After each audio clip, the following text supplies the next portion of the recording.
Егер де арақты ішіп запойға кетіп, өзіңе әлің келмей жүрген болса, арақты қалай қоярыңызды білмей жүрсеңіз, онда осы техниканы жаса. Сәлем достар, бұл құпия каналы, сіздермен бірге Әлфия. Достар, видеоның алдында бұл қандай техника екенін атап өтем, тағы есіңізге сала кетейін. Бұл техниканы мамалары балдарына жасауға болады, немесе інісіне жасауға болады, әпкесі інісіне жасауға болады, ағасына жасауға болады, біреулер әкесіне жасауға болады. Достар, қарап отырсам, өте көп адамдар сол арақ ішудің зардабын шегіп жүр, көп адамдар құтыла алмай жүр. Көп адамдар қиналып, үйінде ішетін адам болса, сол ішкен адамнан безар болып, не істерін білмей жүр. Осы техниканы жасап көрің, достар. Мен практикамда қолдандым. Мен қолданған жоқпын, бірақ біреуге бердім. Атын айтпай-ақ қояйын, өзімнің танысым. Оның күйеуі азайтты.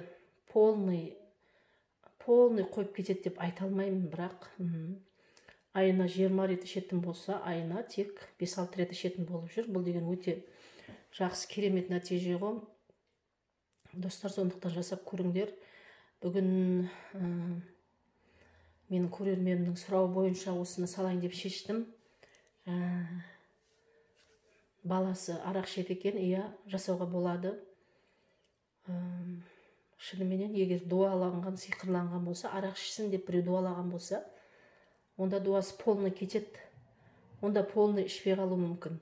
Ал егер де дуаланбай, өзі сол ішімдікке салынып кететін болса, онда азайтады. Достар, жасап көріңіздер. Қазір барлығын түсіндіріп өтемін сіздерге.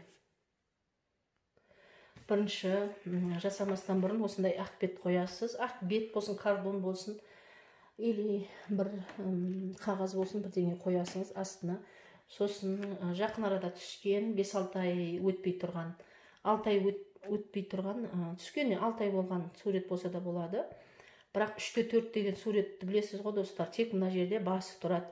Удостоверенияға, паспортқа түседі ғой. Сондай 3-4 суретті керек кімге жасап жатсаңыз. Егер өзіңізге жасап жатырсаңыз, өзіңіздің 3-4 суретіңіз керек. Сосын сізге осындай бір ыдыс керек. Ыдыстың алдын ала осы ыдысқа тұз сеуіп алуыңыз керек. Тұз салып қоюыңыз керек сіз.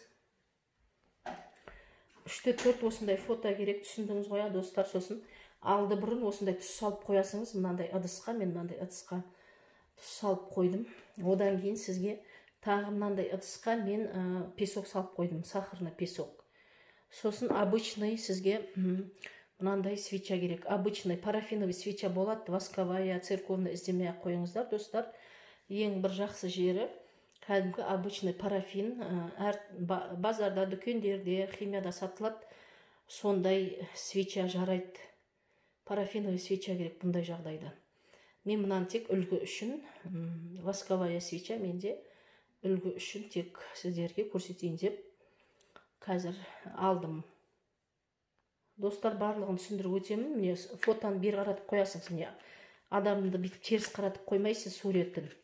Былай бері қарап тұрған суреті керек. Үстіне тұзды, қақ мына беті ғой енді. Егер де мынау сурет 3-4 сурет болса, бері қарап тұрған мына бетіне осына қақ ортасына осы тұзды қоясыз. Тұзды қоясыз. Достар, тұзды қойдық, міне ыдысты. Бірінші ыдысты қойып, одан бүйтіп тұзды себуге болмайды.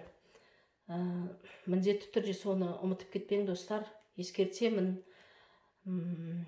Ең әуелі ыдысқа тұзды салып дайындап алыңыз. Бірінші ыдысты қойып, одан үстіне не сепсе, онда ол басқа техника болып кетеді, достар. Соны ескертемін. Сосын міне свечаны, сіздер ақ свечаны аласыз, новый, парафиновый аласыз. Мынаны біздің жұмысымыз, мына тұзды біз не істеуіміз керек? Тұзды полностью кішкентай ыдыс алың сол үшін. Сол үшін шағын құрттай ыдыс алың. Менікі үлкен ыдыс болып кетті, себебі біздер мына полностью мына тұзды печаттауымыз керек. Міне жаққан бойдан, мен сіздерге түсіндірем деп сөйлеп қалдым, бірақ свечаны жаққан бойдан дұғаны оқисыз 40 рет. Шатасып кетпеу үшін белгілеп тұрың. 1 рет оқыдыңыз ба, 1 деп белгілейсіз. 2 рет оқыдыңыз ба, 2 деп белгілейсіз. Менікі сөніп қалды. Кішкентай шағын ыдыс алу керек, себебі сіздер мына нені печаттап барлық жерін не істеуіңіз керек. Тұздың барлық жерін мына свечаменен осылай көміп тастауыңыз керек. Міне осылай көміп тастап тұрып сіздер 40 рет оқуыңыз керек. 40 рет оқып, сол 40 рет оқимын дегеннің өзінде барлық жер жабылу керек уже. 40 рет дұғаны оқып болам деген шейін тұздың беті мына свечаның воскымен жабылу керек. Сондықтан шағын ыдыс алыңдар. Мен тек сіздерге үлгі ретінде шағын емес, үлкендеу ыдыс алдым. Үлкендеу ыдыс алдым. Барлық жерін печаттадық деп ойлайық, мысалға. Барлық жерін печаттадық деп ойлайық та, 40 рет оқып болдым, мысалға, дұғаны. Дұғада аты деген жерге кімге жасап жатсаңыз, сол адамның атын айтасыз. Мен оқып болдым, мысал ретінде көрсетіп жатырмын сізге. Оқып болдым, мына тұздың барлық жері свечаменен жабылды деп ойлайық. Мен көп тұрам, мынаны жабатын болсам, сондықтан мынаны полностью жабылды деп есептейміз. Одан кейін достар, міне мынаны, нені, восыкты бар ғой, восыкты осылай бетінен аламыз, тұздың бетінен қырып аламыз. Аккуратно, міне, осылай қырып аламыз, міне, барлығын осылай аламыз. Алды деп есептейік, мысалға, мына жерде дым қалған жоқ, барлығын алдым деп есептейік. Мен барлығын алатын болсам, көп айналатын түрім бар, сондықтан мысалға алды делік. Одан кейін достар, барлығын алып болғаннан кейін, мына тұздың бетін енді сахарный песокпен жабамыз. Барлық жерін сахарный песокпен көмеміз, міне. Тегістеп көмдік, жаудық. Одан кейін достар, міне, тағы сахарный песокты жаңағындай печаттаймыз, міне. Сахарный песокты жауып бастаймыз енді жаңа свечамен. Сөніп қалды. Міне сахарный песокты барлық жерін жабамыз, сахарный песокты жаңағыдай қылып. Сондықтан тез жабылсын десеңіз, сіз шағын ыдыс алуыңыз керек, сонда тез жабамыз. Осылай.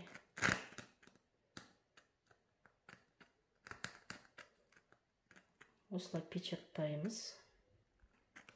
Осы сахарный песокты печаттап жатырған кезде дұға оқымаймыз. Тек дұғаны 40 рет жаңағы бірінші рет тұз не қылғанда оқимыз. Тұзды печаттаған кезде оқимыз. Достар, менің мына ыдысым үлкен, сондықтан маған печаттау қиын болып тұр.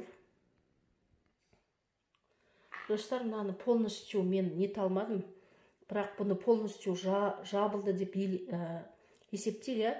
Мен бұларды полностью жабатын болсам, сіздердің көп уақытыңызды алам, өзімнің де көп уақытымды алатын түрім бар. Сондықтан свеча тұтап жатыр. Қазір сөндірейін. Сондықтан полностью жабылды деп есептейік, достар. Полностью жабуыңыз керек. Одан кейін манағыдай, мынау сияқты қолымызбенен аламыз мынаны. Бұл сахарный песокты аламыз. Егер тұзмен бірге алынып жатса, ничего ала беріңіз. Міне, мен алдым не сахарный песокты не істедім. Осылай барлығын алды деп есептейік. Одан кейін өйстіп барлық песокты алып болды деп есептейік. Содан кейін мына суретті былай қоямыз. Міне песокты бір шетке қойдық, фотоны да бір шетке қойдық. Ал мына қалған манағы тұздың затын аламыз да, міне. Барлығын қайттан не істейміз? Қайттан мына тұзға саламыз. Қайттан тұзға саламыз. Осылай терезеден лақтырып жібересіз. Осы бірінші бірінші осы ішіндегі затты лақтырасыз, одан кейін мына ыдысын лақтыру керек. Достар, мына ыдыспен қолдануға болмайды. Мана айтуға ұмытып кетіппін. Сондықтан алды бұрын бір жаман ыдыс тауып қойың, шағын ыдыс. Бірінші мынаны желге ұшып жоқ болу керек. Мына ішіндегі тұзды осылай терезеден лақтырасыз, одан кейін артынша мына ыдысты лақтырасыз. Егер де сіздер частный үйде тұратын болсаңыз, онда забордан лақтырасыз. Бірінші мына ішіндегін шаш жібересіз, екінші мына ыдысты лақтырасыз. Енді жаңа тұздан құтылдық. Мына суретті қайттан аламыз.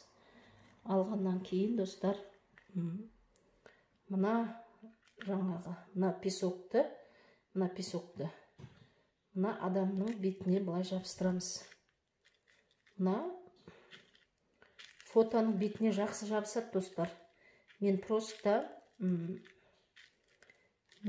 просто мынау жабыспай тұр, себебі мен полностью жапқан жоқпын. Осылай барлығын аламыз да осыған жабыстырамыз. Суреттің бетін осылай жауып қоямыз. Осы песокпен жауып тастаймыз, өйстіп жабыстырып. Свечаның қалдығы жақсы жабысады негізі. Просто мен қалың қылып істемегендіктен менікі онша жабыспай тұр. Осылай жабыстырып қоясыз. Одан кейін жаңағы адамның носкиі бір-екі күндікте киілген, или бүгін киілген болса да носкиін аласыз, немесе майкасын, әйтеуір бір киіп жүрген киімін шешкен кезде, или жақын арада күні кеше киіп жүрген киімі болса да болады, соған орап, мынау майкасы деп есептейік, достар. Мынау майкасы деп есептейік, или носки деп. Осылай орап, істеген күні бірінші күн болып саналады. Осыны бір жерге көрсетпей, ол кісіге көрсетпей тығып қоясыз. Тығып қоясыз да 7 күн осы майканың ішінде тұру керек. 8-ші күн дегенде, 8-ші күн болды ғой енді. Шатасып кетпең, достар, блокнотқа жазып қойыңыз. 8-ші күн деген кезде мына бетіндегі барлық нені аламыз бүйтіп қолымызбен. Бетіндегі барлық свечаны жаңағы жабыстырған песокты барлығын аламыз. Осылай бетті фото осылай қылып, бетіндегі свечаларды алғасын. Мына фотоны тығып қоясыңыз. Бір жерге, өзіңіз білетін жерге, ешкім не қылмау керек, бір жерге тығып қоясыз. Осы фотоны тығып қоясыз, болды бір жерге. Болды, достар, басқа ешнәрсе жасамайсыз. В общем, ішкенін азайтады. Егер сиқыр дуа болған болса, арақ ішсін деген, онда полностью ішпей қалады, қарағысы келмейді. Достар, жасап көріңдер, сәттілік, қиналмаңдар, жақындарыңызға көмектесіңдер. Дұғасын комментарияға бекітіп қоямын, сол жерден қарап бір затқа жазып алсаңдар болады. Сәттілік, достар.